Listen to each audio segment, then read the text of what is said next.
Applause entertainment நீலம் studios தயாரிப்பில் applause entertainment மற்றும் பாரஞ்சித் வழங்கும் மாரி செல்வராஜ் இயக்கத்தில் ரூப் நடிக்கும் பாய்சன் காலமடான் அக்டோபர் 17 முதல் உங்கள் அபிமான திரையரங்குகளில். சமையல் கலைஞர் மாதம்பட்டி ரங்கராஜ், ஆடை வடிவமைப்பாளர் ஜாய் கிறிசில்டா இருவரும் மகளிர் ஆணையத்தில் இன்று ஆஜரானார்கள்.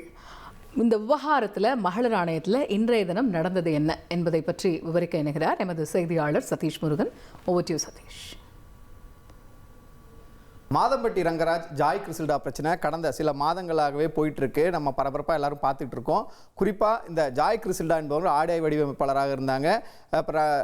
மாதம்பட்டி ரங்கராஜை பொறுத்தவரை அவர் ஒரு சமையல் கலைஞர், சினிமாவிலையும் அவர் நடிச்சிருக்காரு ஹீரோவா.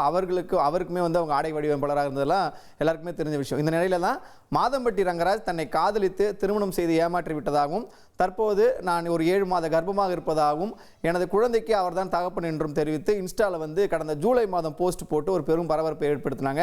அதை தொடர்ந்து பல்வேறு ஊடகங்கள், சமூக ஊடகங்களில் பேட்டி அளிச்சிட்டு இருந்தாங்க.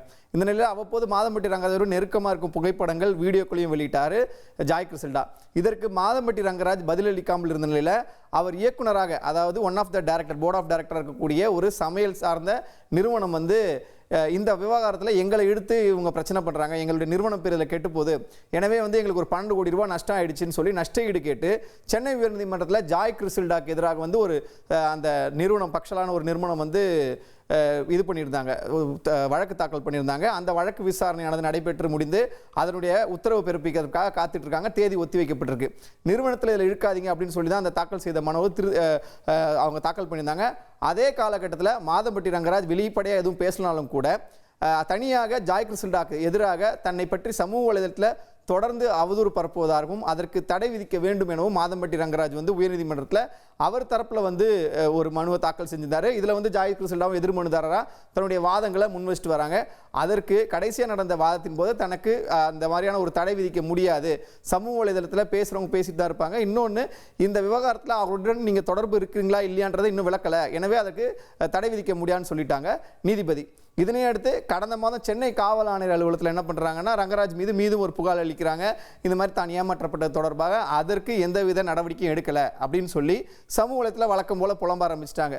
அதற்கு அடுத்த கட்டமாக என்னாச்சுன்னு பார்த்தீங்கன்னா, கடந்த சில வாரங்களுக்கு முன்பாக சென்னை நுங்கம்பாக்கத்தில் இருக்க 1000 விளக்கு பகுதியில் இருக்கக்கூடிய பெண்கள் மற்றும் குழந்தைகளுக்கு எதிரான வன்கொடுமை தடுப்பு பிரிவு சார்பில் ஒரு புகார் அளிக்கிறாங்க. இந்த பிரிவு வந்து துணை ஆணையர் தலைமையில் வந்து அந்த விசாரணையானது நடைபெற்றது. சுமார் 6 மணி நேரம் கர்ப்பமாக இருக்க அவங்களிடம் விசாரணை நடத்தப்பட்டது குறித்துலாம் அப்போ வந்து அது பெரிய பிரச்சனையாச்சு.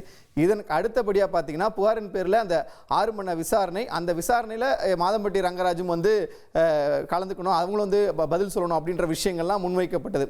இந்த நிலையில் பார்த்தீங்கன்னா கொஞ்ச நாளாக அமைதியாக இருந்தது. நேற்று திடீர்னு ரங்கராஜ் வந்து மாதம்பட்டி ரங்கராஜ் வந்து ஒரு அறிக்கையை வந்து வெளியிடுறாரு. அந்த அறிக்கை என்னன்னு பார்த்தீங்கன்னா, இந்த நீதிமன்றத்திலிருந்து வெளியே, அதாவது இந்த விவகாரம் அனைத்தும் வந்து நீதிமன்றத்திற்கு வெளியே வந்து ஜாய் கிறிசில்டா எழுப்பிய சர்ச்சைகளை வந்து பேசி முடிக்க ட்ரை பண்ணுறாங்க. அவர்கள் தரப்பில் வந்து இந்த பிரச்சனைகளுக்கு வந்து நீதிமன்றத்துக்கு வெளியே வந்து பேசலாம் வாங்க அப்படின்னு சொல்லி பல நபர்கள் வந்து எங்களை அணுகுறாங்க. நீதித்துறை செயல்பாட்டில் எனக்கு மிகுந்த நம்பிக்கை உள்ளது, எனவே சட்டத்தின்படி உண்மை நிலைநாட்டப்படும். இந்த சர்ச்சையை தீர்க்க நான் மாண்புமிகு சென்னை உயர்நீதிமன்றத்தை அணுகியுள்ளேன் என்பதையும் திட்டவட்டமாக கூற விரும்புகிறேன் என தெரிவிச்சிருந்தார். இது வந்து நேற்று விட்ட அறிக்கை. இந்த அறிக்கையில் பார்த்தீங்கன்னு சொன்னால், அந்த அறிக்கைக்கு அகெயின்ஸ்டாக அப்போவே வந்து அவங்க ஒரு போஸ்ட் போடுறாங்க. அதில் என்ன போடுறாங்கன்னா, அதற்கு ஹலோ ஹஸ்பண்ட், நீங்கள் வந்து முதல்ல போலீஸ் ஸ்டேஷனுக்கு விசாரணைக்கு வாங்க, சட்டம் அப்போது தன் கடமையை செய்யும், அதே மாதிரி நீங்கள் ஓடவும் முடியாது ஒளியவும் முடியாது இந்த மாதிரி ஒரு விஷயத்தில் அப்படின்றதையும் அவங்க ஒரு இன்ஸ்டா போஸ்ட்டாக போட்டிருந்தாங்க. அதோடு நிற்கலைங்க. அவங்க என்ன பண்ணுறாங்கன்னா, அவர் இந்த அறிக்கை விட்டார் இல்லையா, இந்த அறிக்கை வந்து எதன் அடிப்படையில் விட்டீங்க அப்படின்னு ஒரு வக்கீல் நோட்டீஸ், சட்ட ரீதியான ஒரு நோட்டீஸ் அனுப்புகிறாங்க. என் பேரை எனக்கே தெரியாமல், அதாவது என் பேரில் என்னை அணுகுனாங்கன்னு சொல்கிறீங்க இல்லையா, யார் வந்து உங்களை பார்த்தா என்ன பேசினாங்க அப்படின்ற ஒரு விஷயத்தையும் வந்து கேள்வியாக கேட்டிருக்காங்க. இதை வந்து நீதிமன்றத்துக்கு வெளியே பிரச்சனையை தீர்த்து கொள்ள அன்றைக்கே தான் உங்களை யாரெல்லாம் பார்த்தாங்க, அட்வொகேட் பார்த்தாங்களா இல்லை வேறு யார் நபர்கள் பார்த்தாங்கன்ற அந்த டீட்டெயில் கொடுக்கணும். அதை வந்து டீட்டெயில் அறிக்கையாக வந்து நீங்கள் சமர்ப்பிக்கணும் அப்படின்றாங்க சொல்கிறாங்க.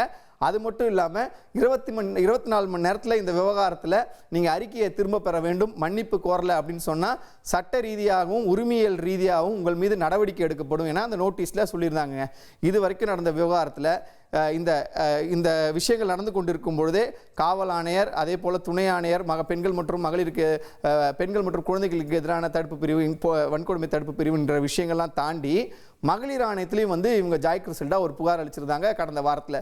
அந்த புகாரில் என்ன சொல்லியிருந்தாங்கன்னா, மாதம்பட்டி ரங்கராஜையும் மீது புகார் வைத்த நிலையிலும் அதை முறையான வகையில் விசாரிக்காத காவல்துறையினர் மீது வந்து நடவடிக்கை எடுக்கணும்னு சொல்லி காவல்துறையினர் இதில் உள்ள இழுத்து விட்டிருந்த நிலையில் அக்டோபர் 16ஆம் தேதி இருவரும் விசாரணைக்கு ஆஜராகுங்க அப்படின்னு சொல்லி மகளிர் ஆணையர் குமரி அவங்க வந்து சம்மன் அனுப்பியிருந்தாங்க. இந்த சம்மனுக்கு தான் பார்த்தீங்கன்னா ஆஜராயிருந்தாங்க 2 பேருமே. ரொம்ப நாளுக்கு அப்புறம் மாதம்பட்டி ரங்கராஜ் தனது மனைவியுடன் இந்த விஷயத்தில் இந்த விசாரணைக்காக ஆஜராயிருந்தார். இந்த பிரச்சனைகள் நடந்து கொண்டிருந்த பொழுதே ஒரே ஒரு முறை கோயம்புத்தூர் நடந்த ஒரு திருமணத்தில் 2 பேரும் ஒன்றாக கலந்து கொண்டாலும் தனித்தனியாக அமர்ந்திருந்தது. அப்போது அது பேசு பொருளாக மாறியது. அதற்கு பிறகு தற்போது பொது இடங்களில் அவங்க வந்து ஒன்றா வந்தது இந்த விசாரணைக்கு தான். இந்த விசாரணைக்கு மாதம்பட்டி ரங்கராஜ் தனது மனைவி ஸ்ருதியுடன் வந்திருந்தார். அவங்களும் ஒரு அட்வொகேட்டு. அதே போல் ஜாய் கிறிசல்டா தன்னோட வழக்கறிஞரோட வந்திருந்தாருங்க. காலையில் 10 மணிக்கு இந்த விசாரணையானது தொடங்கி நடைபெற்றது. சுமார் ஒரு 2.5 மணி நேரம், மதியம் ஒரு 12:30 வரைக்கும் இந்த விசாரணையானது நடைபெற்றது. இந்த விசாரணை என்பது ஆணையத்தினோட விசாரணை, வேறு யாரையும் அனுமதிக்க மாட்டாங்க. யார் புகார் கொடுத்தாங்களோ அவங்க, அதே மாதிரி எதிர் புகார்தாரர், ஆணையத்தினுடைய நிர்வாகிகள் அல்லது உறுப்பினர்கள் இவங்க தான் இருப்பாங்க. ஆணையர் குமரி இந்த விஷயத்தில் இருந்தாங்க. அட்வொகேட்ஸு மற்ற யாரும் கிடையாது. எதிரே உட்கார வைப்பாங்க. புகார் கொடுத்தவங்க என்ன மாதிரியான புகார்கள்லாம் உங்கள் மேலே சொல்கிறாங்கன்னு இவங்க கிட்ட கேட்பாங்க. அந்த குற்றச்சாட்டுகளுக்கெல்லாம் இவர்களிடம் பதிலாக பெறப்படும். அதே போல் மறுப்பு தெரிவித்தல் அதுவும் பெறப்படும். இவங்க ஏதாவது ஒரு குற்றச்சாட்டு சொல்கிறாங்களா, எதிர்வாதி தரப்புமே வந்து குற்றச்சாட்டு வைப்பதற்கான வாய்ப்புகள் இருக்குது. உங்களுடைய குற்றச்சாட்டுகளும் பதிவுப்படும். என்ன அனைத்தையுமே எழுத்துப்பூர்வமாக இன்றைய தினம் 2.5 மணி நேரம் ஆணையத்தில் பதிவு செய்து வைத்திருக்காங்க. இதில் வந்து சில டவுட்ஸ் அண்ட் கிளாரிஃபிகேஷன்ஸும் வந்து அந்த ஆணையத்தில் கேட்பாங்க. நீங்கள் சொன்ன விஷயத்துக்கான டாக்குமெண்ட்ஸு ப்ரூஃப்ஸ் எல்லாம் இருக்கா, அப்படி அதை சப்மிட் பண்ணாங்கன்னா அதில் என்ன டவுட் இருக்குன்னு சொல்லி அதை வந்து அவங்களுக்கு சொல்லுவாங்க.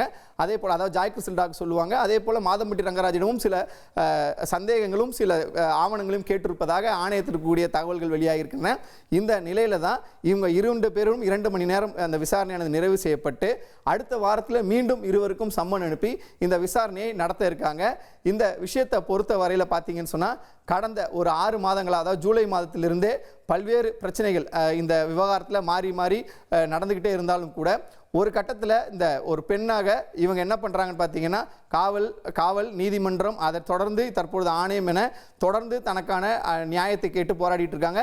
இந்த பக்கம் அவர் குற்றத்தை முற்றிலும் மறுக்கவில்லை என்றாலும் கூட மாதம்பட்டி ரங்கராஜ் தன் மீது இருக்கக்கூடிய விஷயங்களை சட்ட ரீதியாக எதிர்கொள்ள தயாராக இருப்பதாக தெரிவிச்சிருக்காரு.